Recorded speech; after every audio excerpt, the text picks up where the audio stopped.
de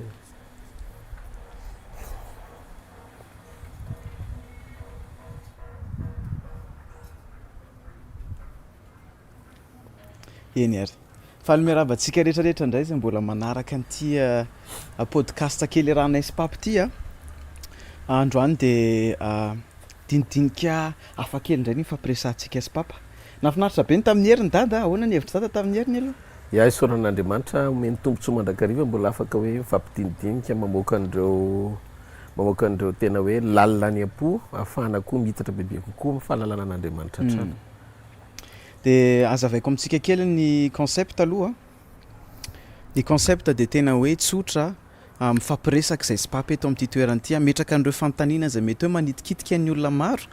de ao anatin'ny fanontaniana zay apetraka de misy matoka hoe misy valim-panontaniana no manin'Andriamanitra ihany koa anao amin'izao fiandohan'ny herinandro zao dada de mahafinaritra be hoe alatsinaintsika sy dada no ataontsika hoe misy an'ity resadresaka kely ity ametrahantsika ny ihany koa ny herinandro eo am-pelatanan'Andriamanitra Zay indrindra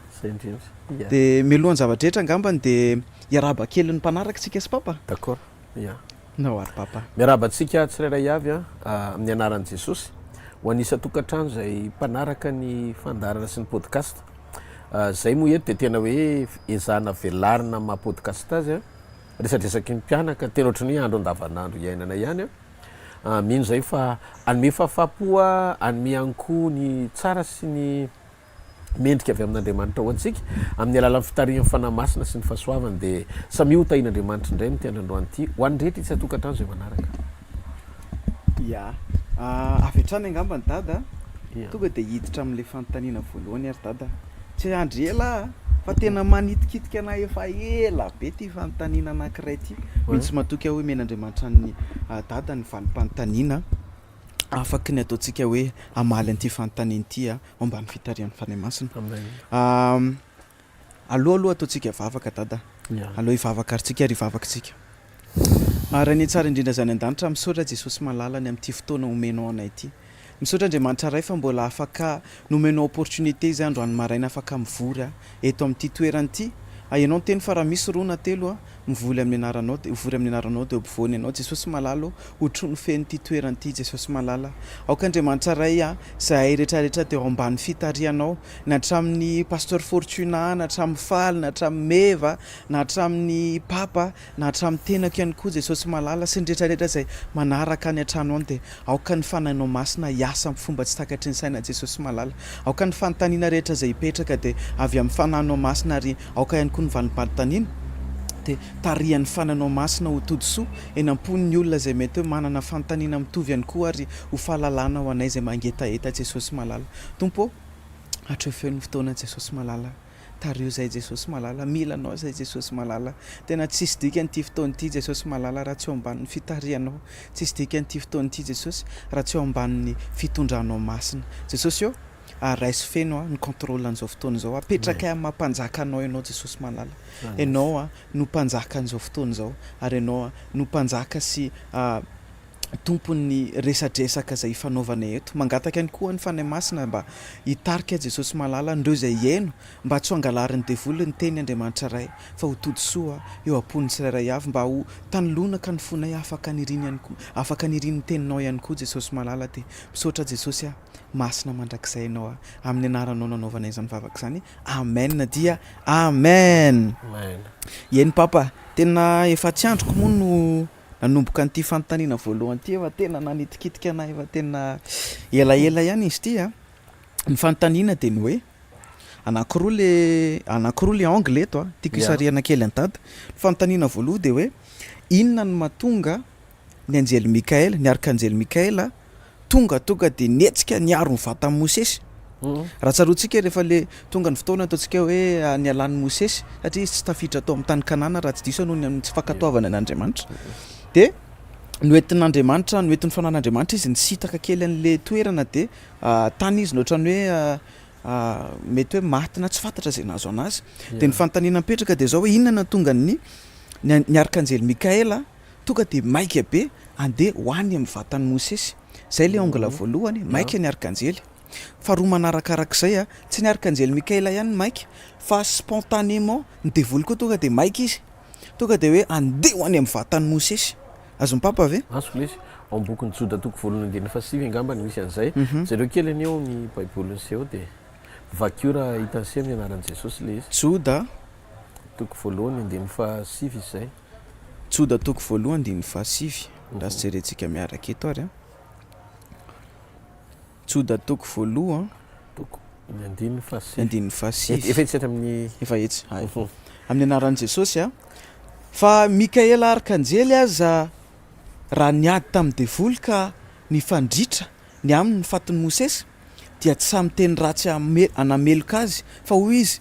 ananatra anao anie Jehova amen ya voalohany teny aloha zany a de misaotra an'Andriamanitra ny amin'ireo fanontaniana mipetraka ilana valiny tena manitikitika ny saina tokoa satria inona moa no antony mahatonga ny anjely Mikaely arkange tonga iady amin'ny devoly mifanditra amin'ny devoly ny amin'ny fatin'ny mosesy fa misy inona mifatin'ny mosesy any le fanontaniana mipetraka zavatra anankiray tiako tena manitikitika ao anatin'ny saiko de zao hoe misy antotokoro zavatra anankiroa reo tsy ny faty rehetra na ny ran'Andriamanitra anjely iaro azy ary satana ihany koa tsy azakazaka andeha ho any amin'ny fatiny rehetra fa eto a hitako hoe voatsindry manokana mihitsy ny fatin'ny mosesy azoko lazaina fa ny tambony ota ao bokin'ny Romanina toko fahaenina ny andiny fatelo amby roapolo a mivaky toy izao ny teny amin'ny anaran'i Jesosy hoe fa fahafatesana ny tambony ota ary fiainana mandrakizay kosa no fanomaiza-pahasoavana avy amin'Andriamanitra ao amin'ny Kristy Jesosy tompontsika zany hoe saika tsy maty ny olona Sharon raha tsy nanota midika zany fa ny programa pahafatesana tsy programa an'Andriamanitra ho an'ny olona tany am-boalohany fa vokatra avy amin'n'andikan'ny olona ny sitrapon'Andriamanitra na tonga n'le option apahafatesana ohatrany hoe lasa déclenché lasa valy le herin'ny fahafatesana nisy fiatraikany eo amin'ny fiainan'ny olona ny fandringanana ny antony de tsotra eto zany a tonga de mametraka de ny tem-piandohana fa tsy manana hery hoentina mandringana ny devoly fa mandresy lahatra ny olona andika ny sitrapon'Andriamanitra tenin'Andriamanitra ny dikain'ny olona satria any bokin'ny Genesis any a ny teny Andriamanitra amin'ny Genesis toko faharoa izy zay ny andiny fa 19 hoe aza hinananareo izy izy a ny azo rehetra eo amin'ny saozy izy de azonareo hinanana ary Jehova Andriamanitra nandidandra lehilahy ka nanao hoe ny azo rehetra eo amin'ny sa de azonao hinanana ihany andiny fa 17 fa ny azo fahalalana ny tsara sy ny ratsy de aza hinanana fa amin'ny andro zay hinananao azy de ho faty tokoa ianao zany hoe saiky tsy maty ny olona raha tsy mandika ny tenin'Andriamanitra hoe azy hinanana nefa mbola ny hinanany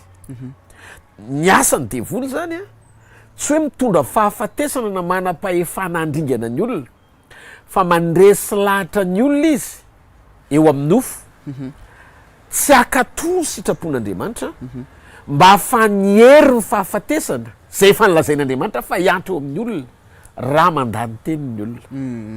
midika zany fa tsy misy hery ho anazy ny devoly andringana fa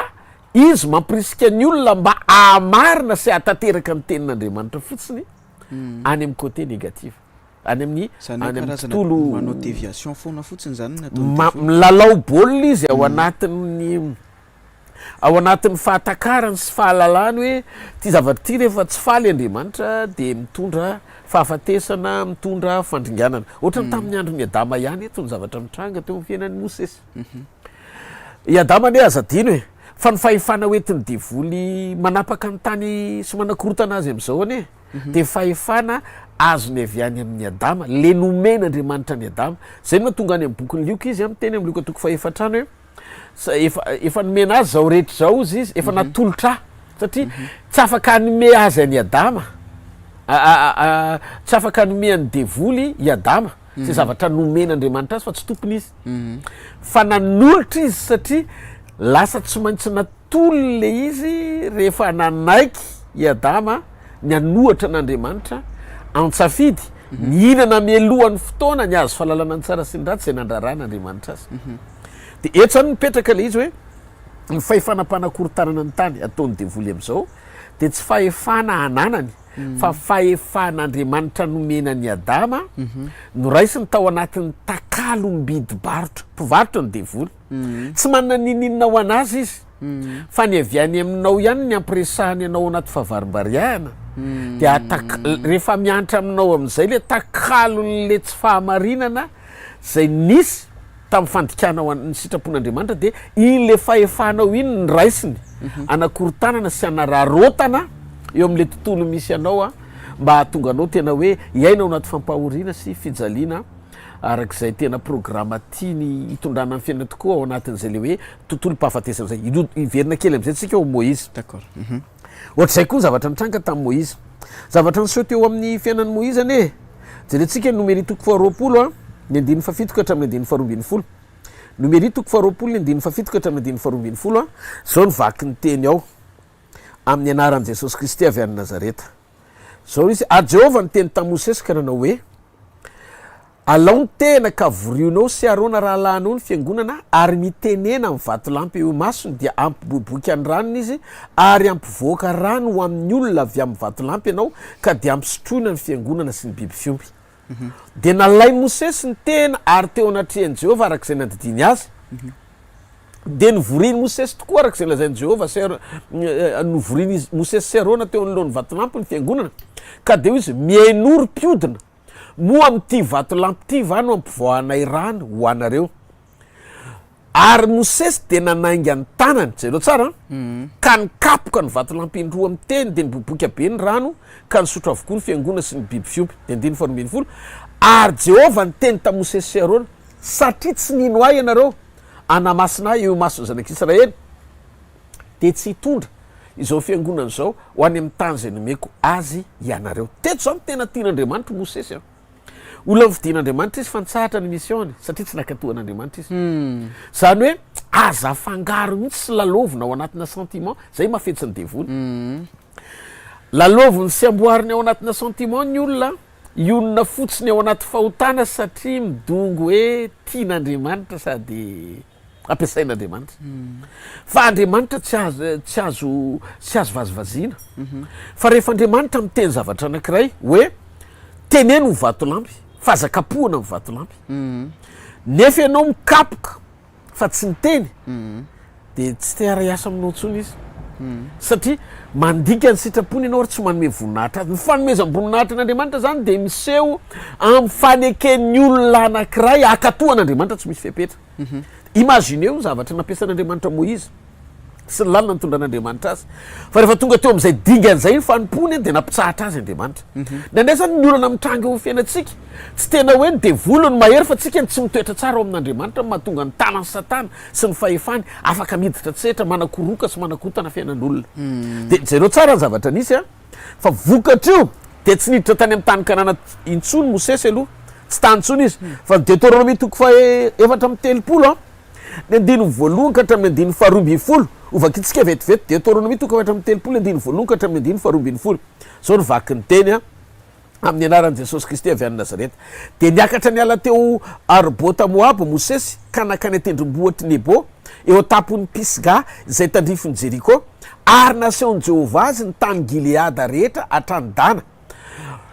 sy Naftali rehetra sy ny tany Efraima sy Manase sy ny tany Joda rehetra hatramin'ny ranomasina andrefana.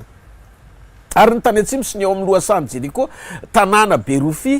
dia hoy Jehova taminy io ny tany zay nianianako tamin'ny Abrahama sy Isaka ary Jakoba hoe omeko ny taranakao izy nataoko mahita azy ny masonao nefa tsy ho tafita ho tonga eny ianao.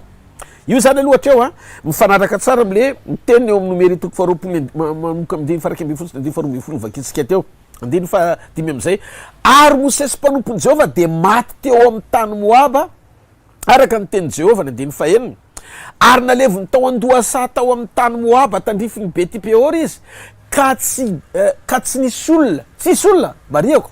nalala ny fasany mandrakandroany. Ary 700 taona Mosesy raha maty ary tsy pahana ny masony a na niena nyeriny. Aloha ataontsika hoe atreo aloha hitantsika tsara ny zavatra nitranga teto fa nitanteran'Andriamanitra zay nilazainy tamin'ny Mosesy hoe mijanona ny mission-nao tsy miditra anao fa mitazana fotsiny a de Mosesy zany ny olona tsisy nandevina fa izy zany nitondra angady angadinany tany zay ilevenany ary ny zavatra mahavarino mendin'ny fahenina tsisy nahita ny fatiny sy ny toerana nandevenana azy zay aloha remarika anankiray tena zava-dehibe ao anatin'ilay resaka fanaovantsika de maninona ary satana ao mijoda toko voalohany ny andininy fahasivy a ny ady varotra aka ny fatin'ny Mosesy eo am'izay le fanontaniana de amaly am'izay a ary maninona Mikaela archange niaro ny vata mangatsika Mosesy tonga zareo roa samy maika zany maika tsiny ny arkanjely de maika koa ny devoly voalohany a araka lazaiko teo satana tsy manahery avy aminy efa nazavaiko zay teo aloha fa zay nomen'Andriamanitra ny olon'Andriamanitra ihany a no alainy rehefa avy voafita an'le olon'Andriamanitra io ka nanao zay nampalahelo an'Andriamanitra de ny dikan'izay mialoka ao ambadiky ny faharesena tao amin'ny ota izy anaovana takaly vidy varotra anomboana ny asany vaovao ndray am'izay hery azony sotomina tao anatin'ny fahafatesany Moïse maty Moïse zany a vokatry ny fihodinan'ny Mosesy tsy nanaiky ny tenin'Andriamanitra de manam-pahefany satana akeo amin'ny faton'ny Mosesy zay le hoe any amin'ny fahafatesany izy no maka hery satria tambony ota ny fahafatesana zany hoe matsiaro manana victoire izy sy fahefana maka hery sy maka manovo zavatra ao amin'ny aloko ny fahafatesany Moïse ary zay ninoko Sharon fa mahatonga ny olona zay ampiasainy devoly rehetra manovo hery any am-pasana daoly ohatra mpamosavy a any am-pasana zay le mahatonga ny manitsapasany makany am-pasana magicien koa ny tena matory any am-pasana mihitsy de ohatra zany koa ny occultisme sy ny spiritisme de nampiavaka an'ity Mosesy ty zany amin'ny fatin'ny olombelona rehetra de manakaikikaiky ny Eli mpaminany ihany izy samy diso na Eli na Moïse fa efa niteny Andriamanitra tao amin'ny fahatezerina hoe ho faty Mosesy satria programan'Andriamanitra Mosesy vatana tena nampiasain'Andriamanitra loatra tsy na ny vatany Moïse de sary-piaro Andriamanitra ny amin'ny Moïse de naniraka anjely izy hiaro ny fatin'ny Mosesy tia tsy voalaza ny soratra masina fa mba barainy kely tany am-poko tany de ozaraiko aloha apetrako tsara mihitsy zay fa sao de isy ilaza hoe tsy voasoratra nefa lazain'ny pasteur Rodolphe fa mba ohatrany hoe maminavina zany maminavina kely tsika ao anatin'le izy hoe angamba hoy a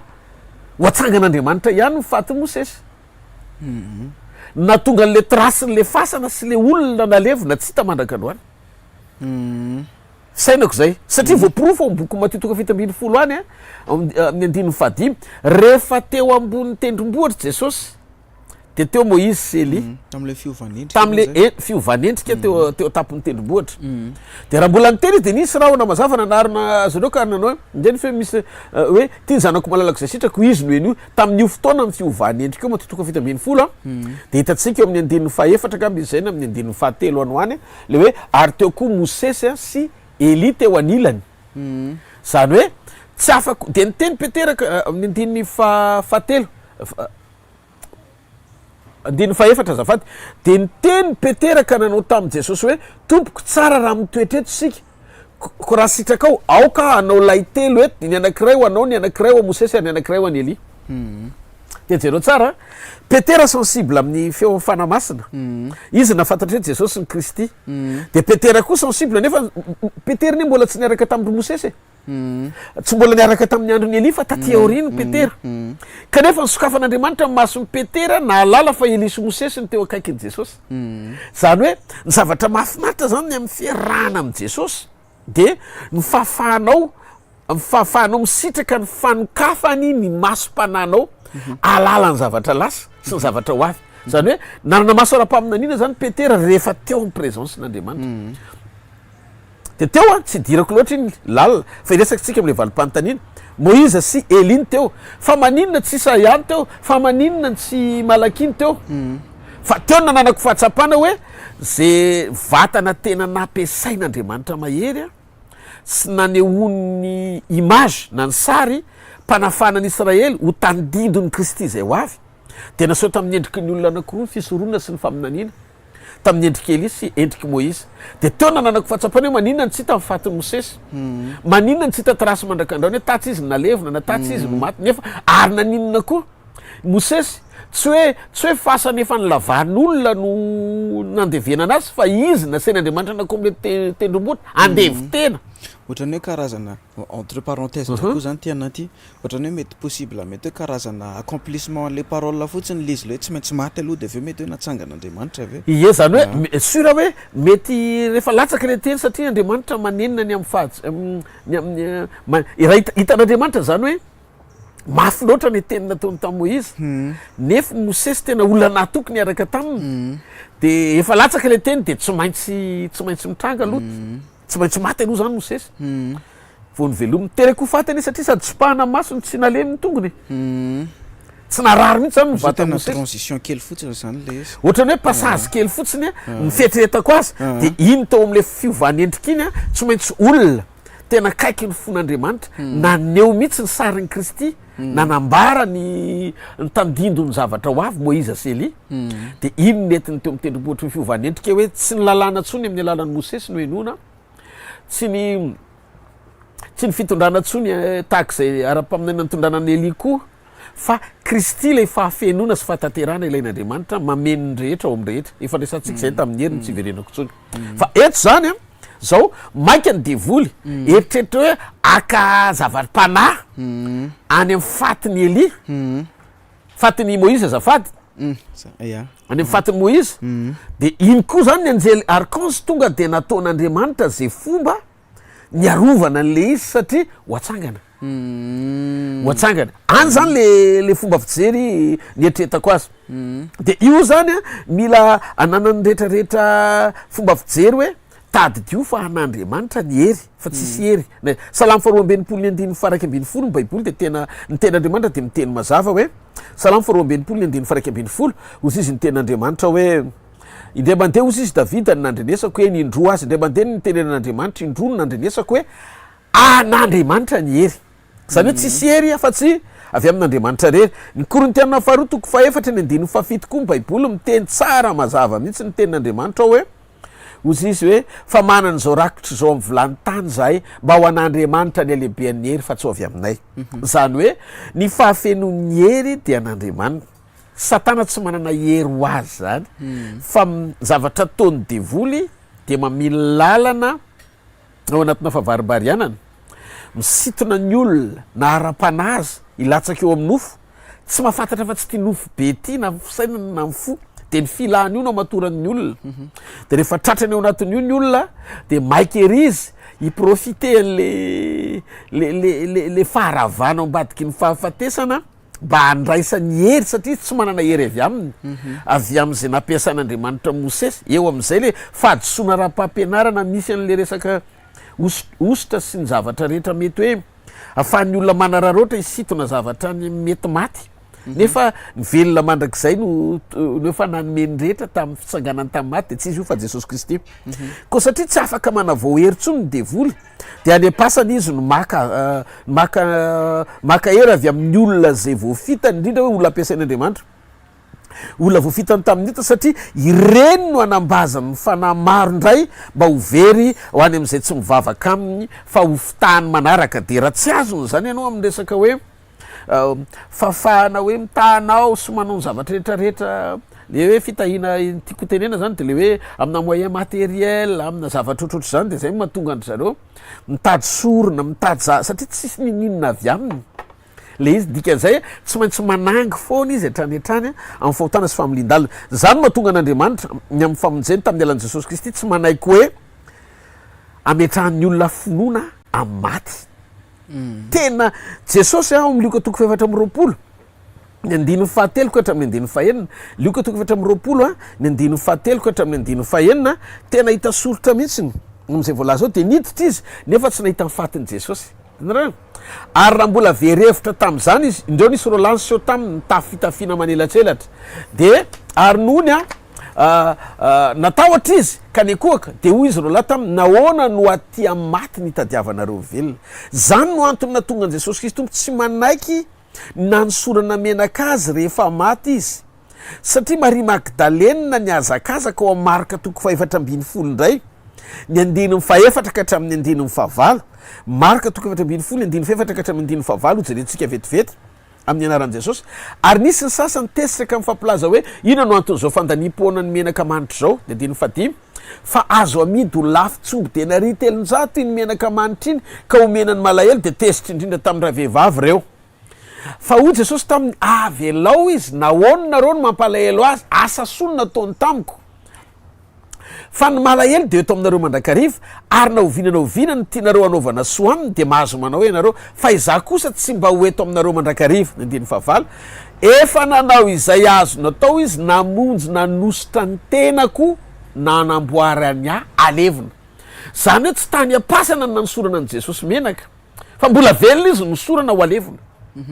profo zany fa tsy tiany Jesosy mihitsiny ny fandraisany maty sy ny velona sary-piaro am'zany zany Jesosy Kristy ary nisy fotoana nisy mpianatra anankiray natsony Jesosy hoe vianaraka de rehefa natsony Jesosy io mpianany io hoe vianaraka de osy izy le mpianany hoe avy alao re osy izy mba andevina ny raiky hoe matitoko 9 misy an'io manomboka amin'ny 9:20 ka hatramin'ny 9:20 ary nisy afako tamin'ny mpianatra ny teny tamin'ny hoe tompoko ao ka aloha andevina ny raiko de ho Jesosy fa ho Jesosy taminy manaraha ary aoka ny maty andevina ny maty ao aminy donc zany tsy misymitsy zany ny fandraisan'ny maty amin'ny velona tsy siery azotsika raisina ny apasana fa nahafa ny ao apasana satria ny tambony io tafahafatesana tsy tokony misy zavatra hafa zany saka na hatonga ny olona anankiray tena hoe mino mba andeha andevina ny ray ka tokony hosakana raha tsika malagasy zany sarona tena sarotra be mihitsiny hoe na fandevenana ny rainao raha ve zany tsy avela fa andao anaraka ngamba ny tena mafy be zany raha ohatra keto Madagasikara no mitranga fa teto tena nasehony Jesosy mihitsiny hoe tsisy fampiraharahan'Andriamanitra amin'ny fahafatesana satria raha voatongo Jesosy lay fahatanterahany fahatsanan'Andriamanitra lay fahavelomantsika vaovao satria velona de velona koa nareo de ny fahafenon'ny hery ao aminy noho izany ny any amin'ny faty satana ny mialoka de io no isarian'ny sain'ny olona de am'liny lalana ny olona hoe misy hery zany any amin'ny fasana tsika zao tsy afaka mihitsy ny hoe maty ny lava de andehany amin'ny fasan'ny lava aka hery na mifatiny ena velon-janahary na mifatiny rompanompoandriamanitra hoe Smith Goldsworth fa le olo fifoazam-panahy no any amin'ny faty tsisy ninina laina any amin'ny olona fa déviation na fampianarana raha misy zany fa ny zavatra rehetra de atsika raisina ao amin'ny ray ny fahazavana avy any ambony amin'ny alalan'ny finoantsika n Jesosy Kristy sy ny fiasa ny fanamasina avokoa noho izany raha ohatra ka maika ny devoly eo amin'izay akany amin'ny fasana zavatra hafa ny tiano alaina any tady anovo hery izy hoe avy amin'ny vatany Mosesy de any zany ny eritreretiny hoe azahoana zay zavatra rehetra ilainy principe diabolika le izy fa tsy divine mahavery raha ny kristianina ny anao zavatra ohatr' zany satria tsy natao anakitsika an'lay ratsy fa natao andrositsika ao amin'ny sitrapon'Andriamanitra fampianaran-diso tsika raha manao zavatra ohatr' zany satria mila mijery taratra tsara tsika ny positiontsika amin'ny Kristy mba fa tsika misitraka avy amin'ilay tokana sady velona mandrakizay zay ny fidy sy ny antso antsika tsisy nininona azony kristianina alaina na iza any amin'ny aliko ny fahafatesana fa aroa testamenta taloha le zavatra resantsika koa eto fa taoriny fahatongavan'i Jesosy Kristy tena tsy avelan'Andriamanitra anao an'izany ny zanak'Andriamanitra mandrakizay ohatrany hoe lasa lalina be ny resakitsika sy dada oui fa raha fitiantsika zany de inona na tonga ny devoly ohatrany hoe naka niadiny vatany Mosesy de inona na tonga le anjely protégé anazy satria ohatrany lasa nafinaritra be satria mahafinaritra amin'i Jesosy koa tsy misy azara zany fa mihitsy matoka hoe le valim-panontaniany dada teo anampin'ny maro ihany koa fa ohatrany hoe miaino an'le valim-panontaniany dada de ohatry mbola tsy tena mazava amiko tsara le izy hoe ny azoko aloha zany zao le partie an'le devoly zany zao aloha ny efa azoko hoe mahatonga anazy ohatrany hoe efa teneny dada teo ihany kely izy ka le hoe le am'le devoly le devoly zany ohatrany hoe te haka an'le hery zay le izy satria laviny tao amin'ny fahafatesany Moïse tamin'ny tsy tamin'ny tsy fakatoavana fakatoavana ohatrany adama de neny arkanjely indray a ny ran'Andriamanitra satria sary-piarony amin'ny vatany Mosesy ay voavaly an'le sa mialatsiny papa ia sary-piaro kely ny vata Mosesy satria vata Mosesy nampiasainy sady Mosesy manana qualité anankiray tena io natamana ny assistance divine na ny fanotronan'Andriamanitra ao amin'ny numéri 12:3 misy an'izao teny zao hoe ary Mosesy de olona malemy fanahy mihoatra noho ny olona rehetra zany hoe misy vokatry ny fanahy tao aminy donc tena mahalinan'Andriamanitra tanteraka ny fiainan'ny Mosesy sy ny momba azy ray manontolo ary ny antom-pisiny sy nandrany azy teo amin'ny Israely. Merci beaucoup dadany amin'izay valim-panontaniana zay a sady feno no misy ataontsika hoe apoy biblika daholo ny resaka ny fampiresantsika teo dada fanontaniana anankiray hafa mihitsy indray ty a hitan'ny dada rehefa ohatrany hoe misy taona mandinika misy taona ohatrany hoe mahita ny zava-misy eny amin'ny manodidina de lasa ny fanontaniako maminavina hoe inona dada le atao hoe tahin'Andriamanitra azavaiko any dada le contexte raha mijerytsika ny hoe amin'ny hoe définition antsika no atao hoe fitahiana raha mijery ny antsika dada ny salamo an'iny tena mbola hoe mandroso noho ny ataontsika hoe Madagasikara ny resantsika ohatrany hoe Dubai zany resantsika Dubai mbola mandroso no Madagasikara zay ambara fa majorité kristianina nefa ny Dubai oto zao raha jerena zareo silamo ny akapiazany ary mijoro mihitsy zareo hoe silamo de lasa ny eritseritra lasa ny fanontaniako hoe inona ny tena atao hoe fitahian'Andriamanitra zany tena raha fitahian'Andriamanitra no ataontsika hoe amin'le définition eritreretantsika azy tena mentsy matoky dada fa tena ny pays be a Madagasikara angambany nefa tena hoe ambony be fa lasa ny fanontaniako hoe inona zany le izy inona le tena hoe inona ny antsona anao zao le to de lefa kitsotra be le fanontaniana inona natao hoe tahian'Andriamanitra misy teny zay ny boky noabolana manao hoe ny fitahian Jehova mampanankarena ary tsy azo ny fisasarana ampiny zany ny fitahiana zany tsy arena fa ny fitahiana mampanankarena ary ny fitahiana raha ohatra ka adika de ny fahafahatsika misitraka ny fisian'Andriamanitra ny fiainantsika misitraka ny fisian'Andriamanitra Andriamanitra zany manana fanomezana mihoatra lavitra no ty hita maso ty ao anatin'ny olona zany de efa nomen'Andriamanitra ny tsodrano ahafahan'ny olona anankiray na tsisy an'Andriamanitra azy afaka manana ny zavatra rehetra ny olona aloha tena ho azavaiko manokana momba an'izay raha jerentsika zao ny Genesis 3:5-10 Genesis 3:5-10 ny tantaran'ny Kaina le izy zao voasoratra ao ary koa izy tamin'ny ravehivavy abe Genesis 3:5 abe de abe ny fahorianao indrindra fa raha manananaka ianao ary fahoriana no niterahanao zanaka ary ny vadinao no niterahan'ny fanondriana ka izy no napaka anao zany hoe ny 5:10 amin'ny Genesis 3:7 jerentsika kely vetivety amin'ny anaran'i Jesosy ihany aloha misy sambosana de zany ry dada ny zavatra nitrangana aloha lasa aloha jereko vetivety ny Genesis 3:7 ny 9:20 20 angamba fa diso ahako ndaso any jerentsika kely Genesis 3:4 ny amin'ny Kaina sy Abela vetivety Genesis 3:4-5:20 azafady Genesis 3:4-5:20 nisy ny tantaran'ny Kaina i Kaina rehefa avy namono any Abela de ndesaka tamin'ny Andriamanitra zany hoe niezaka Andriamanitra irécupérer ny Kaina fa Kaina zany mafo zay le hoe sy nampandroso an'Andriamanitra ary kiala de niala teo anatren'Andriamanitra niala teo amin'ny fanatren'Andriamanitra zany Kaina kanonona tany amin'ny taninao tandrify ny Edena de ny 7:10 zareo Kaina nahalala ny vadiny de nanananaka raha vehivavy ka niteraka ny Enoka ary nanorona vohatra Kaina cité amin'ny teny frantsay city amin'ny teny anglisy ka ny anarany vohatra de nataony hoe Enoka araky ny anarany zanany lahy dika zany fa tsy voatery ianao na voatery hoe anana ny zavatra rehetra ny profim-panehoana fa miaraka amiko Andriamanitra ny fananana ny zavatra rehetra de afaka hananan'ny olona tsy misy ny fanatrehan'Andriamanitra de azagaga raha ohatra ka hoe mijerytsika hoe Dubai tsy kristianina fa silamo kanefa ny Dubai mamiratra be satria misy pétrole ohatra ny zavatra rehetra hitany masotsika zany a sy ainatsika ety ambany masoandro de efa voarafitra ao anatin'ny fandaran'Andriamanitra sy programany daholo. Andriamanitra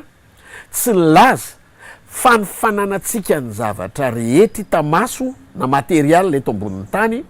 no anehoana fa miaraka amintsika izy. Ny mahasamihafa antsika amin'ny olony zao tontolo zao de mba handana aloha anontanio kely ny zavatra nisy fa Maria zao ohatra Marie Virgine mpandrafitra ny vadiny kanefa rehefa namangy azy ny anjely Gabriel de nilaza hoe Maria ny vehivavy voata mihoatra noho ny vehivavy rehetra. Luka toko voalohany eny jerentsika vetivety ny 9:20 ka hatramin'ny 9:30. Luka toko voalohany 9:20 ka hatramin'ny 9:30. Zao novaky ny teny ao amin'ny anaran'i Jesosy. Ary tamin'ny faha-enimbolona de niran'Andriamanitra ny anjely Gabriel ho any tanàna anankiray any Galilea atao hoe Nazareta ho ao amin'ny Virjiny anankiray izay voafofo vady lehilahy atao hoe Josefa avy amin'ny tanaky Davida ary ny anaran'ny Virjina de Marie. Ary no niditra tao amin'ilay anjely de nanao hoe araba ary lay nasoavina ny tompo momba anao. De raha midika ampio hoe notahina mihoatra noho ny vehivavy rehetra ianao zay le ao. De ny 9:20 ary taitra loatra izy no niteny ka nieritreritry zay tokony ho hevitra zany fiarabany zany. De 9:30 ary olona anjely tamin'ny aza matahotra ary Maria fa efa nahita fity tamin'Andriamanitra ianao ary indry toedrasy ianao zazalahy ny anarany ataonao hoe Jesosy. Jereo tsara raha am'le ampio hoe de hoe voata mihoatra noho vehivavy rehetra de ny hoe voata mihoatra noho vehivavy rehetra zany mba antanio Maria fandraka ny feno tao an-tranony taimbakona marteau tany tsy voatery eny lamina be na manan-javatra be deaibe tsisy rôlosirosy teo tokotaniny mbola teraka Jesosy mbola tany an-trano nombo ny teraka kanefa ny filazan'ny anjely zay le déclaration céleste izy a lanitra mihitsy no niteny fa tsy hoe ny tany manapirofo an'le atao hoe fitahina voata mihoatra noho vehivavy rehetra ianao raha dika raha tokony isany vehivavy tokony avaka indrindra teto ambonin'ny tany angamba anisany la reine Elisabeth satria izy mpanjaka azy Angleterre fa tsy la reine Elisabeth ny vehivavy voata indrindra fa zay lazain'Andriamanitra hoe voata de Marie de nefa Maria vehivavy tsotra kely any ambanivohitra tena mpandrafitra ny vadiny fandraka sy marteau ary fitaovana tsy zarizary ny eo tokantranony fa Andriamanitra naniraka anjely nilaza fa izy ny voata mihoatra noho ny vehivavy rehetra eto ambonin'ny tany. Ny antony de tsotra ny fitahian'Andriamanitra tsy zavatra fa ny fitahian'Andriamanitra olona. De ozy izy le anjely tamin'ny Maria voata mihoatra noho vehivavy rehetra ianao tsy noho ianao fa no lay ateraky ny kibonao atao hoe Jesosy. Jesosy tao anatin'ny Maria tonga azy niavaka tamin'ny vehivavy rehetra de azoko lazaina ihany koa isika zany amazanak'Andriamanitra atsika de olona natao isitraka ny fitahina efa voatatsika noho ny fisian'i Jesosy ato anatintsika. Misy zavatra ny atao hoe fitahian'Andriamanitra zao de le fahafahanao misitraka ny tsara lavitra avy amin'Andriamanitra mihoatra noho zay zavatra efa hita ny masonao ananany hafa. Rehefa ao anatinao Jesosy de ao anatinao ny fahasoavan'Andriamanitra. Azay mahatonga Paoly rehefa nisy tsirytelo nanindrona azy de hoe niangataka hono izy hoe mba esory amiko Andriamanitra mivavaka de zao no nataony Jesosy taminy ampoanao ny fahasoavako ry Paoly. Zany hoe fanantsika fahasoavan'Andriamanitra ao anatsika mahatonga atsika hiaina ny fitahian'Andriamanitra. Ny fahasoavan'Andriamanitra mihoatra lavitra noho ny arena, mihoatra noho ny fanasitrarana, mihoatra noho ny fanafahana, mihoatra noho ny famirapiratana rehetra hita eto am'izao tontolo zao. Fa zao afaka hiasa ny fahasoavan'Andriamanitra amaly atsika ara-potoana anome zay rehetra ilaitsika ara-potoana. Zany zao natao hoe arena. Ny olona tsika zao mieritreritra zany mpanan-karena zany a 500 ny fiarany 20 ny tranony tsy fantatro ina le image tianao lazaina hoe tahin'Andriamanitra izy fa za te laza aminao na 520 ara ny jet privé eny fa vaky ny lohany amin'ny 20 alina nefa tsisy fandraisan-jairana azy fa maty izy tsy voataza ny olony zany satria tsy ampifanjaitra ny fiainany fa ny zavatra anankiray ilainy mihoatra noho ny jetiny fanjaitra andrairana ny lohany aloha mba hatonga ny ratsy andeha ohatra de zay no mahatonga tehizara hoe ny fitahian'Andriamanitra de ilay fahafahatsika misitraka ny fisehoan'Andriamanitra ara-potoana eo amin'ny fiainantsika amin'ny alalan'ny fahafahatsika mananantoka ny fisian'ny fahasoavany atao anatintsika ary indrindrindrindra ny fananantsika antoka ny fananana an' jesosy tahaka izay namanginy gabriel zay anjely any maria mila zany hoe voata mihoatra ny vehivavy rehetra ianao tsy noho ianao fa noho zay nateraky ny kibonao ny fisiny jesosy a no fitahina ho an'ny olombelona zay zany ny vrai fitahina de mandany hoe mba antan'io kely mba resao kely zay moa izy ity jakoba tamin'ny farao ohatra jakoba zao tamin'ny farao a izy ndray no nitsodrano izy ndray no nitahany farao nefa izy ary tsisy hanina ny biby amanosiny sy ny biby amanondro ny tany an'izay nisy azy tany tena mosary ny tany kanana tonga tany kanefa voalaza amin'ny teny gasy moa izy de ohatrany hoe sotra nisotra ny fiantsona azy amin'ny teny gasy hoe de nentiny josefa hoe anatrehan'ny farao jakoba raha iny ary jakoba de nisotra ny farao fa raha atao amin'ny teny anglisy io teny io de tsy zay ny zavatra misy fa vakina kely ny andiny fafito amin'ny teny anglisy azafady azafady akiko ngamba ny dada ny anaran'i jesosy a and Joseph brought in Jacob his father and set him before Pharaoh mo filaza Pharaoh and Jacob blessed Pharaoh blessed izy eo amin'ny teny anglisy dika teny fototra koa mane hoe voata nita any farao izy de ahoana ary zany le fitahiny mitombona ave zany hoe olona manambe anampy anao ndray no tahinao azonareo ka manifipetraky le izy dinganina amin'ny andiny fafolo ane hojerentsika kely andiny fafolo amin'ny teny gasy ary jakoba rehefa nisotra ny farao de lasa ny ela teo anatreny tsy nisotra koa io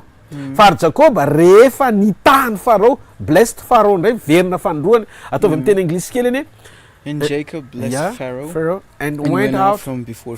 Pharaoh zany hoe eto zany izy blessed Pharaoh koa zany hoe eto nitahany farao izy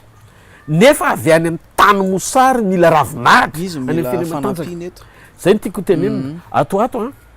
tononoko amin'ny anaran'i jesosy fa Madagasikara blessed all nation amen amin'ny alalan'ny fanampian'Andriamanitra ny fisiny jesosy mirehitra ao anatsika ny tena fitahina fananana an' jesosy fa tsy fananana ny zavatra rehetra fa valy angamba zay fanontaniana zay tena mazava be dada mazava no zay angamba nefa exposition ambony loatra tena mazava zay papa dada donc ndray tsika resaka mombana zavatra anankiray mety hoe miteraka débat maro mihitsy ty eo amin'ny fiarahamonina am'izao fotoana zao reto de tena hoe resantsika mpatsorana le izy tena nanitikitika ana le izy dada de ho apetrako amin'ny dada maro amin'ny namako a maro amin'ireo rahalahy mpanompon'Andriamanitra maro be raha aman-dreny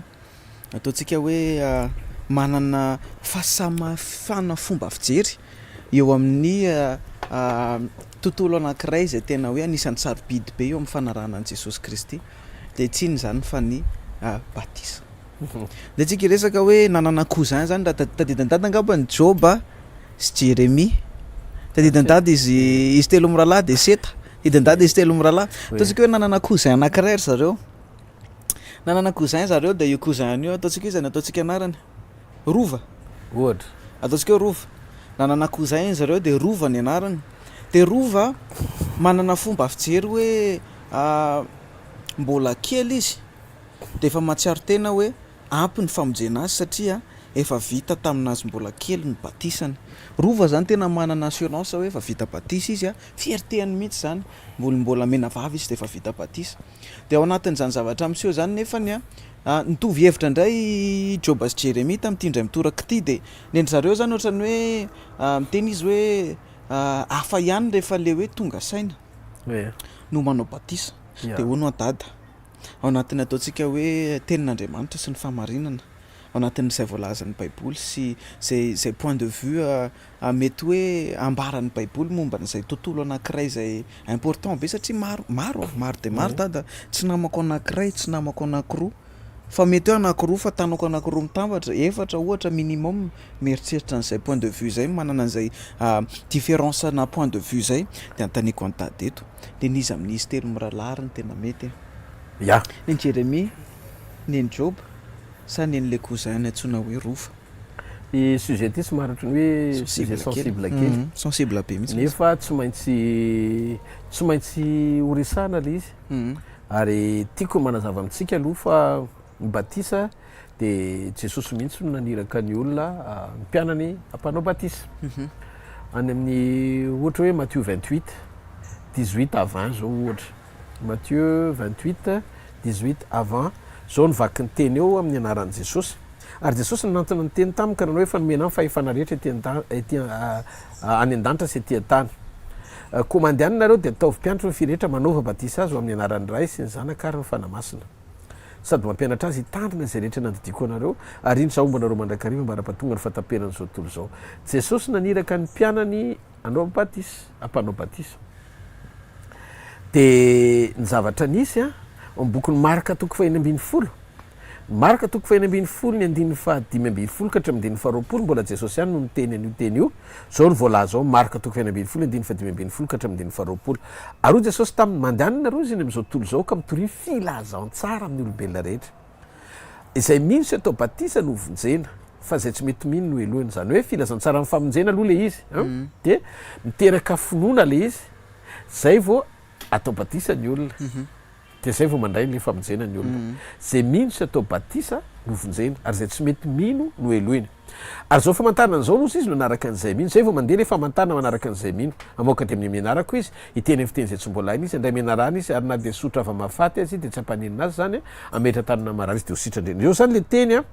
lazainy Jesosy teto raha miresakantsika zany mikasika mombany hoe batisa baptizo zany hoe alaina le olona dia alona tena hoe difotra ao anaty rano dia avoaka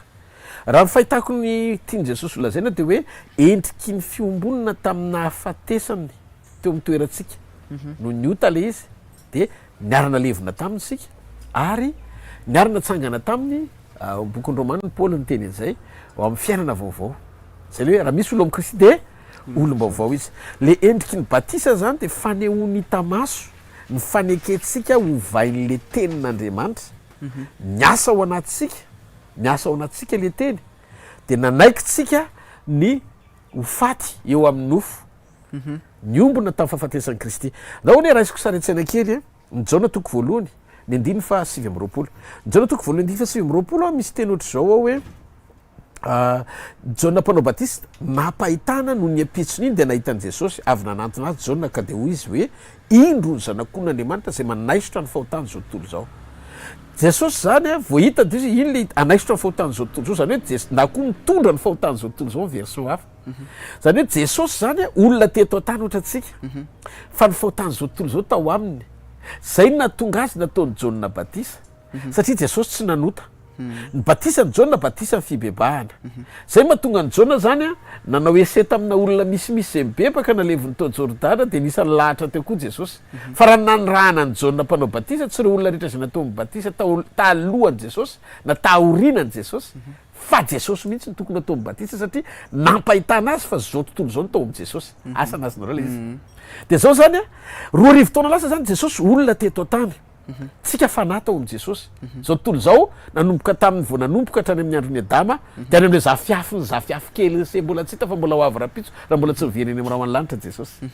dikan'izay ny olombelona rehetra zay mbola eto an-tany na tsy teto an-tany dia atao amin'ny Jesosy fa izy rery ny olona teto an-tany nasitrika tao Jordana zay no mahatonga ny Jesosy ho mpamonjo n'izao tontolo zao toy izao ny tiavan'Andriamanitra n'izao tontolo zao ny tiany ny olombelona rehetra ny tiany zay naka taranak'i Adama nanota teo amin'ny nofo nefa tia handray famonjena amin'ny alalan'i Jesosy Kristy dia afaka mandray izany sy manantona an' Jesosy nahafatesan'i Jesosy sy nandevenana azy tao Jordana zany ho an'ny olombelona rehetra fa amin'ny sekolon'ny finoana rehefa voaraintsika ny teny mpamonjena dia nandray an' Jesosy tsika dia zay tsika ilay atao hoe olom-baovao dia amin'ny olom-baovao atsika mila atao batisitsika anaporofona fa manaiky ny famonjena zay nentin' Jesosy roa arivo taona lasa teo amin'ny azofijany satria mbola tsy teto an-tany tsika tamin'izany fa fanatao amin'ny Jesosy dia androany indray tsika olona eto an-tany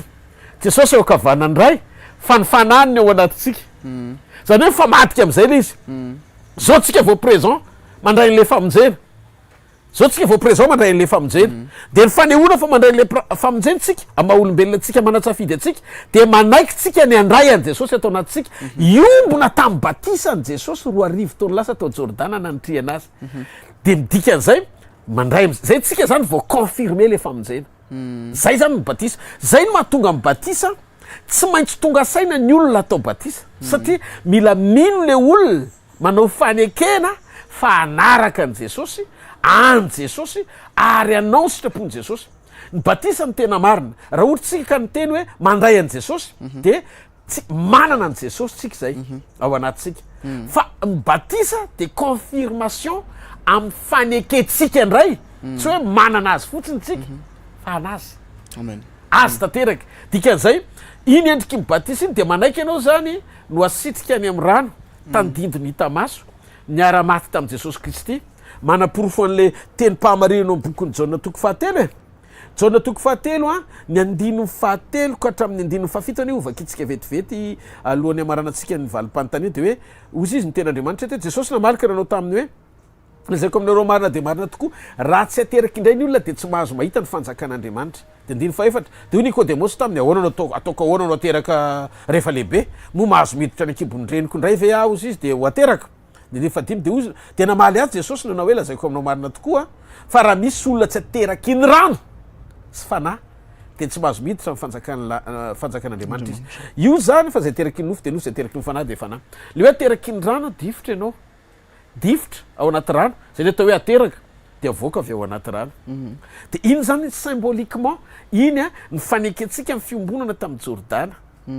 de fijorontsika ao anatin'iny mila safidy fa raha zaza ny natao no atolotra tsy batisa ny fiantsoana azy satria ny zaza mbola tsy manana le fahafahana hoe mijoro atsafidy ampinoana anolotra ny tenany fa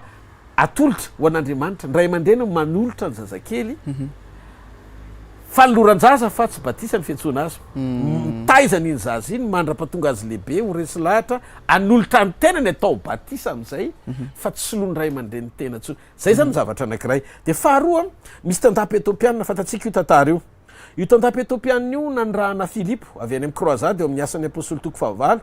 ny andiny fafito amby roapolo de dinganina amin'ny andiny fadimy amby telopolo ka hatramin'ny fahavalo amby telopolo de ny andiny fasivy amby telopolo de nitsangana izy ka lasa nandeha ary indro nisy lehilahy etopiana tandapany kandasy mpanjaka vaviny etopia sady mpitahiriny areny ary tonga tany jerosalema izy mba hivavaka de hivavaka izy io de andiny fadimy amby telopolo ary filipo lobava de nanao hoe teo amin'ny soratra masina izay nitoriny an' jesosy taminy de andiny fa eny amby telopolo ary raha nandeha teny an-dalana izy de tonga teo am'izay nisy rano ary hoy ilay tandapa ino rano ka inona ny mahasaka anatsy atao batisa ino rano ka inona mahasaka anatsy atao batisa de nasainina janona ny kalesa ry izy roalahy de filipo sy lay tandapa nidina eo am'ilay rano de natao batisa izy zany hoe zao batisa zany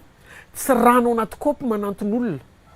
fa olona resy lahatra manantona rano asitrika de inona ny mahasaka anatsy atao de nandeha filipo de eritrereto olona tokana resy lahatra nandoza amin'ny filipo croisade any samaria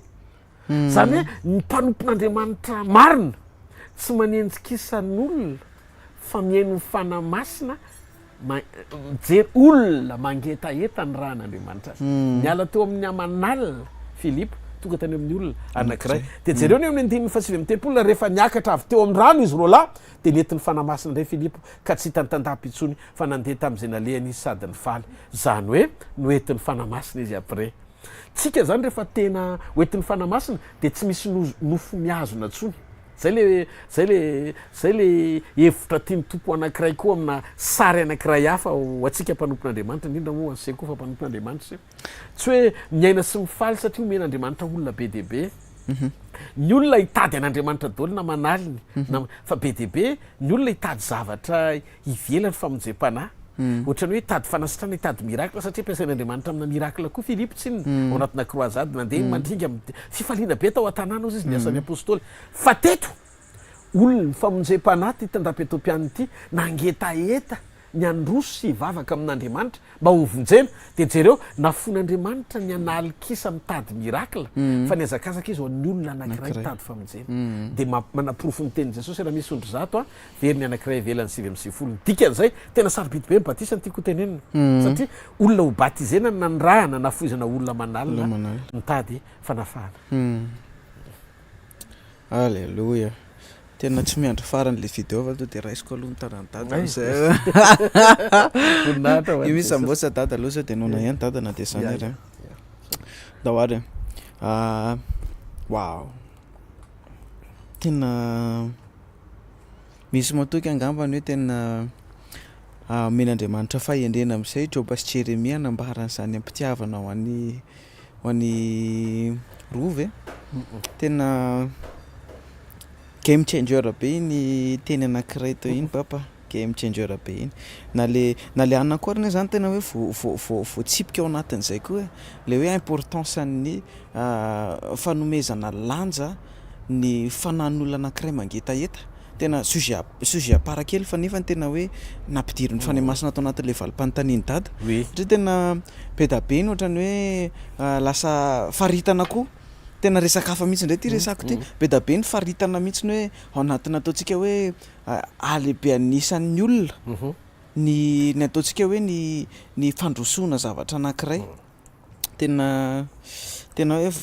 tsara ny tompo iny efa lazaintsika sy sarona tamin'ny farany hoe zavatra tena mahaliana an'Andriamanitra tsy hoe amenitran'olona mba hisongadinan'izay mpitarika fa tsy ratsy ny olona raha manaraka an' Jesosy fa tsy mety le izy raha manarak'olona ny fanaranan' Jesosy zany midika fiovam-po satria olona feno Andriamanitra ny tian'Andriamanitra ho hita fa tsy trano fen'olona azoko ty fantanina anankiray ty dada tena anisan'ny mampatahotra ya zao ny zavatra miseho a ops nalankely fa latsaka fanotanitsika zao ny zavatra miseho a misy teny zay ao anaty baiboly tena mampiorikoditra ana Andriamanitra ny famindrapo ary ny fahasoavan'Andriamanitra dia afaky ny mahatratra na iza fa zavatra anankiray nefa lasain'Andriamanitra tamin'ny alalan'ny tenin'Andriamanitra dia ny hoe ny miteny ratsy ny fanahy masina ozy izy dia tsy mahazo famindrapo matahotra amin'io teny io tata tena matahotra amin'io teny io satria na lehibe ary ny fitiavan'Andriamanitra lehibe ny famindrapony dia misy an'iny karazany anankiray iny zany tsy afaka noharany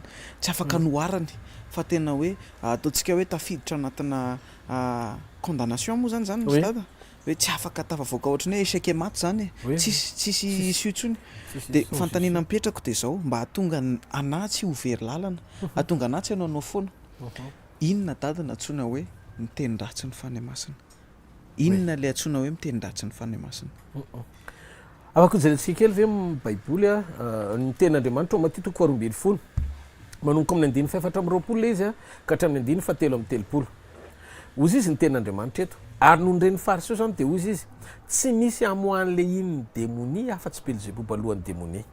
io zany aloha tsy maintsy jerentsika le hoe continuen'le teny teo aloha ahafahantsika mamantatra ny fomba namaliny Jesosy tao anatin'le remarque kely zany fa noho nyreny fariseo zany dia ozy izy tsy misy amoan'le démonie afa-tsy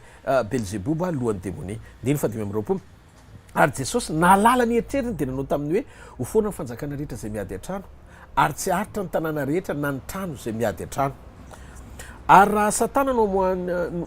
mamoaka ny Satana dia miady an-trano izy ka ahoana no aharetan'ny fanjakany ary raha Belzébuba no amoahako démonie iza kosa mba amoahany zanakareo azy ary noho izany dia tsy izy ihany no mpitsara anareo fa raha ny fanahin'Andriamanitra kosa no amoahako ny démonie dia efa tonga aminareo sahady ny fanjakan'Andriamanitra fa ataon'ny olona ahoana ny fiditra ao an-tranony mahery androba ny entany raha tsy afatony aloha ny mahery dia vao androba ny ao an-tranony izy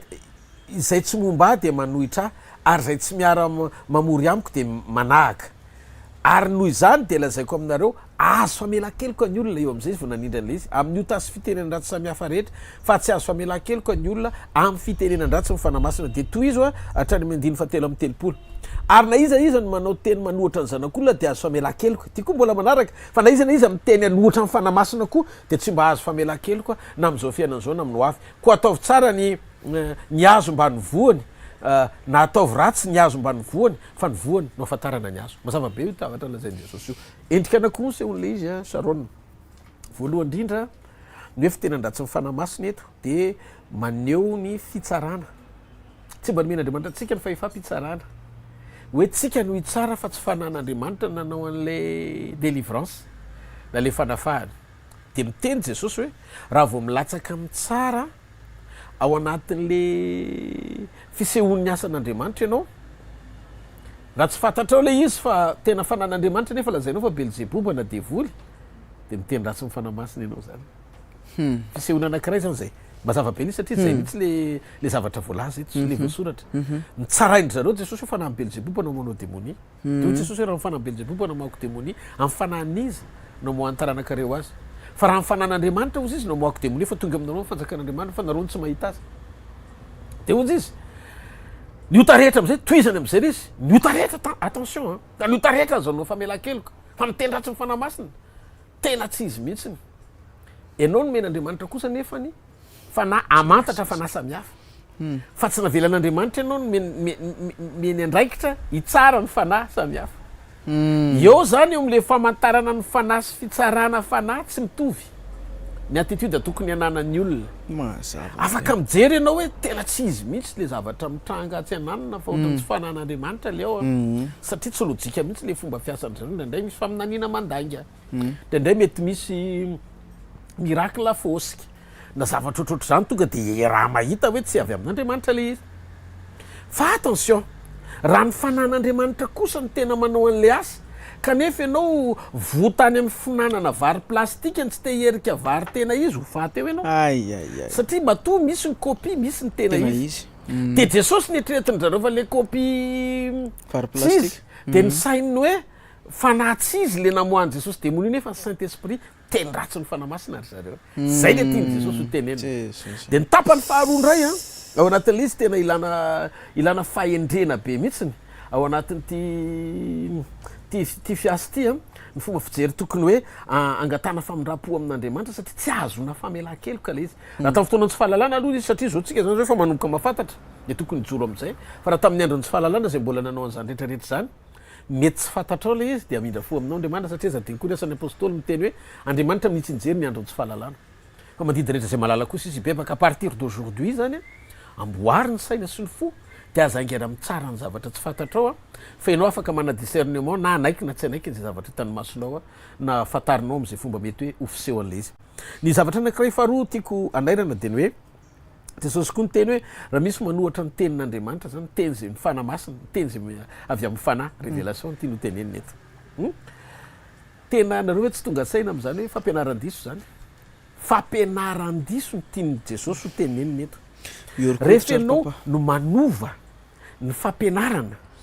tsy arak'izay tokony anambarany fanahy azy fa toerinao amin'ny teny le fahamarinana zay tenenin'andriamanitra de tsy mahazo famela-keloko koa ianao satria manohatra n'le teny avy amin'ny fanahy ianao zay no mahasarobidy ny fampianarana satria ao anatin'ny fampianarana sy fahamarinana ny amin'ny teny zay zarainao misy fiatraikany eo am-tsofona sy ao am-pony zay mandreanao na hitan'andriamanitra izy na ho tafasaraka amin'andriamanitra izy satria ny taridalana mitondranao any amin'ny finoana marina de fampianarana marina ny finoana de avy amin'ny toroteny ary ny toroteny de avy amin'ny teniny kristy midiky fa ny fampianaran-diso de mamboly finoana hafa ao anatin'ny olona fa tsy araka ny fanahy masina mamily lalana amin'ny fampianarana ary io le voalaza ny bokyny hébreu toko fahenina hébreu toko fahenina ny 14 katramin'ny 15 ovakitsika amin'ny anaran'i jesosy fa zay efa nao azavaina indray mandeha sady efa nanandrana ny fanomezana avy any an-danitra sy efa nandray ny fanahy masina ino tsara ary efa nanandrana ny teny tsara an'andriamanitra sy ny hery ny fiainana ho avy diny fahenina nefa miembotra de tsy azo avoziny indray ho amin'ny fibebahana satria manombo ny zanak'andriamanitra indray amin'ny azy fijaliana ka manao azy ho fahamenarana zany hoe raha sanatrianao olona efa zanak'andriamanitra olona efa nandray ny hery ny fiainana ho avy olona efa nomen'andriamanitra toky an'andriamanitra mifidy sy nyantso anao sary-piaro aminao sy efa misaina ny mandrakizay ianao nefa miverin-dalana ianao manala baraka an'andriamanitra manao tsinitsinina ny anaran'andriamanitra tena manombo fanondroana an' jesosy amin'ny azy fijaliana de zay leo manohatra ny teny ny amin'ny fiasan'ny fanahy efa tokony androsonao sy napanao hevitra ny amin'ny tontolo matomatotra kokoa sarotra ho anao niverina sy avozina fibebahana indray zay ny mahatonga ny baiboly sary-piaro amin'ny antso famerenan'ny olona tsiray avy arak'izay programa tena ilan'andriamanitra azy sharon ka mila mitandrina tsara tsika ao anatin'ny matitoko 12 ny 17 ka hatramin'ny 17 reo endrika anankiroa tsy andraisana famela-keloka vokatry ny tsy fijoroana sy fanapa-kevitra tena hoe iaina arak'izay tena volonté fa niota rehetra azo avela daoly raha eto ianao maheno an'izao teny zao a miverena so de efa lasa lavitra loatra efa mba mibebaka ihany ianao efa nandray ny herin'ny fiainana ho avy ianao kanefa tsy tena mijoro tsara araka ny sitrapon'andriamanitra azo atao manao démarche satria manao an'andriamanitra ho fahamenarana efa engagé tsy n'andriamanitra manamarina anao miracle de ny mahatonga Matteo 7 io hoe tsy fantatra kory ianareo satria veratra amin'ny farany le olona lasa fanamarina tena le fampiasan'andriamanitra fa le fijoroana efa marefo be mihitsiny lasa tsy fiangonana miandry fampakarana fa mieritreritra hoe ho ampakarana satria ampiasaina nefa ho diso fanantenana amin'ny andro farany satria tsy maintsy iveriny Jesosy ary zay nylazainy rehetra dia tsy maintsy ho tanterahana. Tena marikoditra dada satria le izy zany tsy hoe ianao tsy voatery hoe ianao andeha teny hoe zao ny fanahy masina ohatra fa tena hoe any amina tontolo kely virgule kely ny zany dada. Mety hoe mahita zavatra mety hoe zavatra miklosany amina mpanompon'Andriamanitra ohatra de miteny manendry an'ilay mpanompon'Andriamanitra ka ilay izy ka efa miteny ratsy ny fanahy masina tena mialatsiny dada ohatra somary tena marikoditra kely satria tena virgule kely le izy eo amin'ny entre ny discernement le izy sy ny hoe vavahaingana amin'ny teny tena hoe discernement sy vavahaingana amin'ny teny le izy haingana amin'ny tsara discernement sy fitsarana zany sika tsy avelan'Andriamanitra zany sika kely ane zany virgule zany dada zay le hitandremana de tena vavahaingana teo moa zany tena misy mouvement ohatrany hoe mahita kristianina maro tafiditra ao anatin'le izy zay tena ohatrany Jesosy mahalala mihitsy matoky efa ny marina nanao afaka antsika tsy handeva amen Jesosy mahalala merci ny amin'ny valim-panontaniana dada misaotra indray androany fa nanaiky ho fitaovany dada androany ary misaotra fa mihitsy matoky hoe ny fiainako aloha zany za personnellement zay manoloana ny dada eto mihitsy matoky ho atsangan'Andriamanitra fa ireo zay manaraka ihany koa mihitsy matoky hoe misy fiainana nampitain'Andriamanitra ho an'ny tsirairay avy zay manaraka ihany koa an'izao podcast kelitsika sy tady zao no marana koa aza angamba ny dada de tena mandinika hoe samy hafa be ny fahitantsika ny réalité sy ny vérité ny réalité de ataontsika hoe reo zay zavatra hitany masontsika fa ny vérité de zay reo zay zavatra nambaran'Andriamanitra ary raha miverina miresaka sika ny ataontsika hoe le resaka fitahiana teo de matetika misy fomba fijery diso foana ny eo amin'izay verintsika ho réalité sy izay tena vérité ohatra raha miverina miresaka ny mari teo zao tsika en vérité izy tena sahirana mitady trano zany hoe tsy manana na inona na iny izy tsisy toerana fa en vérité nefa ny Andriamanitra efa nyteny hoe izy ny tahina mihoatra noho ny vehivavy rehetrarehetra de ao anatin'izay fahadisoana fomba fijery zay papa tsy fahadisoana fa ataoko hoe famorana mora tafalatsaka anatina illusion ny masontsika olombelona de fanontaniana mipetraka zay napetraky ny namako tamiko dada de ho apetrako amin'ny dada hoe marina hoe tsy azotsika atao no midéfiniran'Andriamanitra hoe zao Andriamanitra fa mihitsy matoka hoe mety possible mety misy indice anehoan'Andriamanitra ny maha-izy azy de hoanao dada ohatrany ahoan'Andriamanitra ohatrany hoe tisy manontaniana zany hoe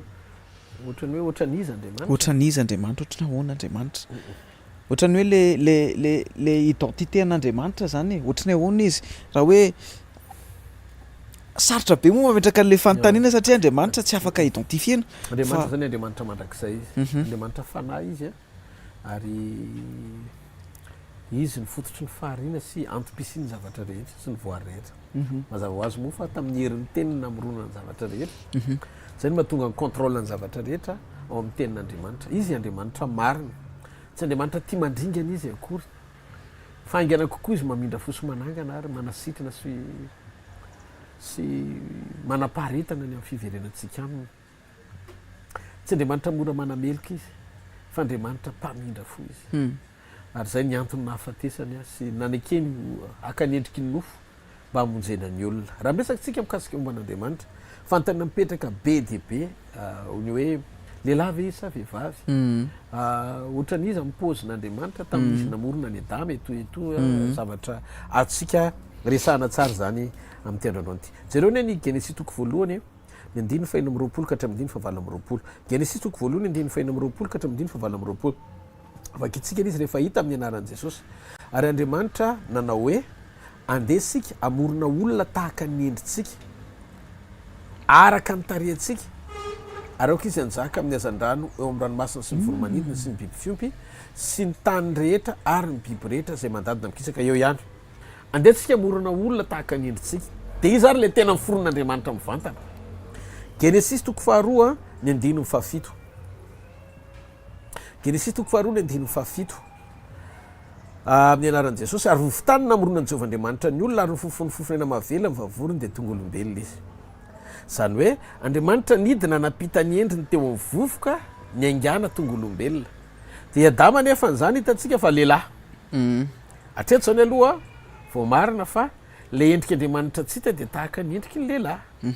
Ary ny fanoharana nomen'Andriamanitra koa rehefa manome ohatra izy mahakasika momba ny hoe fifandraisany amin'ny fiangonana amintsika dia miteny izy hoe ny lahy tahaka ny Kristy. Dia lay tena endrika Andriamanitra zany hafa i Adama le tahaka n'Andriamanitra fa Jesosy Kristy indray rehefa tonga dia izy mihitsy lay tena endrika Andriamanitra. Kolosiana toko voalohany ny 5:5. Izy no endrika Andriamanitra tsy hita ny lahy matota alohany zao ary zavatra ary rehetra zao. Zany hoe mbola tsy nisy ny zavatra rehetra dia izy no endrika Andriamanitra tsy hita. Naseho hita Andriamanitra tamin'ny alalan'i Jesosy. Izy mihitsy le tena endrika Andriamanitra tsy hita. Dia zao anefa Jesosy Kristy rehefa tonga teto ambonin'ny tany dia voalaza ao amin'ny Isaia toko 7:4 aloha voalaza fa ny Virginie teraka zazalahy ary tonga teto tsika amin'ny Matthieu fa tsy maninona. Matthieu toko 1:20 amin'ny anaran'i Jesosy Kristy ary Matthieu toko 1:20 ka hiteraka zazalahy izy ary ny anarany atao hoe Jesosy fa izy no hamonjy ny olona rehetra ho afaka mifahotana. Zazalahy niteraka fa tsy zazavavy. Ny 7:20 ino ny Virginie toe-jaza ka hiteraka zazalahy ary ny anarany ataon'ny olona hoe Emmanuel zany hoe raha dika amintsika Andriamanitra. Io le mitovy tanteraka amin'ny fanambarana voalazany Isaia ampaminany. Dia ao amin'ny Hebreo toko 1 ny 1 ka hatramin'ny 7 ho jerentsika kely. Hebreo toko 1 ny 1 ka hatramin'ny 7 amin'ny aran'i Jesosy. Ary rehefa nampitenen'Andriamanitra tamin'ny razana fahiny mpaminany ny amin'ny andro samihafa sy ny fanao samihafa dia amin'izao andro farany zao kosa no ampiteneniny amintsika ny zanany izay voatendry ho mpandova ny zavatra rehetra izy nariny zao tontolo zao ny 7. Izy koa ny famirapiratany voninahiny sy endriky ny tenany indrindra ary miazona ny zavatra rehetra amin'ny herin'ny teniny. Ary rehefa nanao fanadiovana afaka amin'ny fahotana izy dia mipetraka teo amin'ny tanana ankavanany lehibe any amin'ny hafa. Mazava ho azy tsy afaka hivoana amin'ny tenin'Andriamanitra tsika raha ohatra ka hoe tahaka an'izy ny endrik'Andriamanitra raha hita maso izy. Lehilahy izy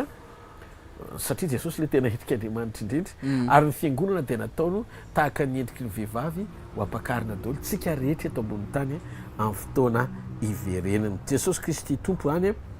le naseho ho tahaka ny Kristy lahy ozy izy tahaka ny Kristy ary ny vavy ozy izy fiangonana. Ny lahy tokony anaiky ny vadiny tahaka ny vavy tokony anaiky ny lahy tahaka ny anaiky ny fiangonan'ny Kristy ary ny lahy tokony ho tia ny vadiny tahaka ny tiavan'ny Kristy ny fiangonana. Mazava ho azy zany fa Andriamanitra raha miseho dia amin'ny endriky ny lahy fa tsy vavy. Baiboly no ny tenin'Andriamanitra manamaratsika amin'izany. Fa tena amin'izao fotoana izao ny ivela moa zany indrindrindrindra tena ataony zareo débat faux débat moa zany ny fijerevako azy. Faux débat satria misy miteny hoe mialatsiny gender neutral hono Andriamanitra Andriamanitra hono mety vehivavy nisy mpanakanto zay mihitsy ary nanao izy hoe God is a woman hozy izy. Dia tena merci amin'ny dadany amin'izay fanazavany zay hoe miclôturer an'izay resaka rehetrarehetra zay. Dada misaotra dada misaotra fa tena arena be ny fananana anao, misaotra fa ao anatin'ny fahatsorana ny fampiresantsika nefa tena hoe zavatra lalina be no navoaka an'Andriamanitra indray tamin'ny alalanao teto androany dia ho amarana antsika ny fotoana angambany dia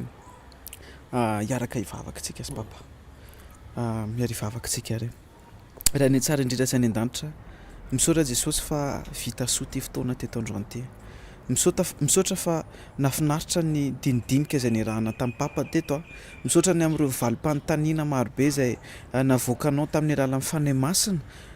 teo ambavan'ny mpanomponao Jesosy malala ankehitriny Jesosy de tena hoe atao-poko manokana ny fony eo anatrehanao Jesosy ny am'izay ataontsika hoe vavahaingy amin'ny tsara ny am'izay mpanompon'Andriamanitra zay indraindray mety hoe amin'ny fomba fahitanay lasa tsy mijanona eo amin'ny discernement fotsiny zay fa tena hoe mitatra makany amin'ny fitsarana Jesosy malala ifonanay aminao zany Jesosy aza isana ho isan'ny elokay zany Jesosy malala